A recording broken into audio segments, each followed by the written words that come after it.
All right, here we have our law of cosines again. So looking at this law of cosines, remember that we use it anytime we have either two sides and the angle between them or all three sides in a triangle. So here again we have an example of a triangle. We're looking for angle K. All right, so this is the angle we're looking for. Notice we have three different formulas for the law of cosines. So it depends on which angle you're looking for.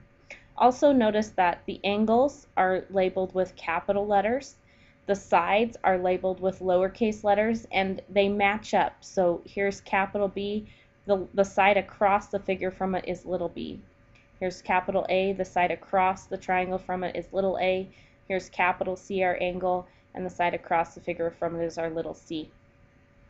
We know that we're going to have to use, here we have J, K, and L.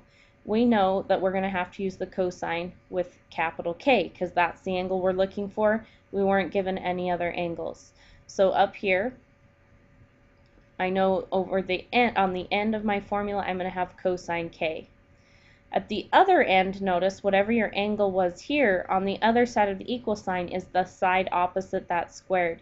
So I know over here, I'm going to have my little k squared. Okay, what is it supposed to equal? It's equal to the other two sides added together. So what were my other two sides? They were J and L.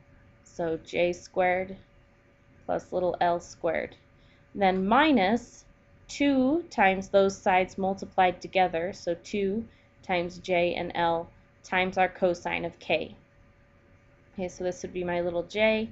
This is my little L across from L. And here's my little K across from my K that I'm looking for. Let's put in the numbers that we know. Do we know little k? We do. Its length is 8. So we have 8 squared equals our other two sides squared. So 10 was our J squared plus the 14 squared minus 2 times those sides again multiplied together. So 2 times 10 and times 14 times the cosine of our angle K. But since we don't know the angle, we just write K there. Let's go through and simplify anything we can. So we can do our squaring. Remember, to square something means to multiply it times itself.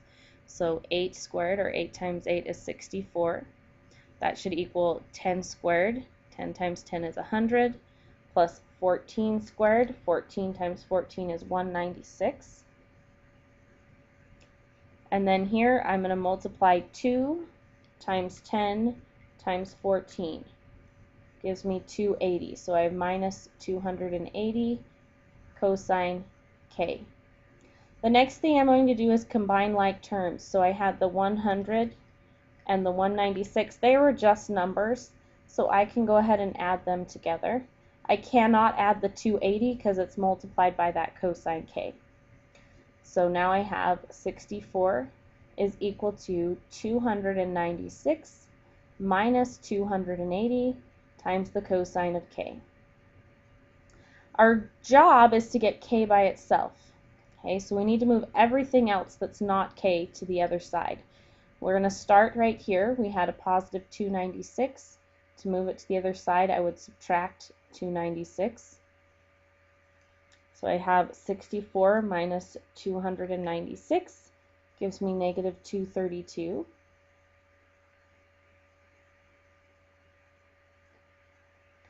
That equals negative 280 times the cosine of K. Now I still have the cosine with the K, and it's multiplied by 280. So my next step is to remove this 280. It's multiplied by the cosine of K, so I'm going to do the opposite of that and divide by negative 280.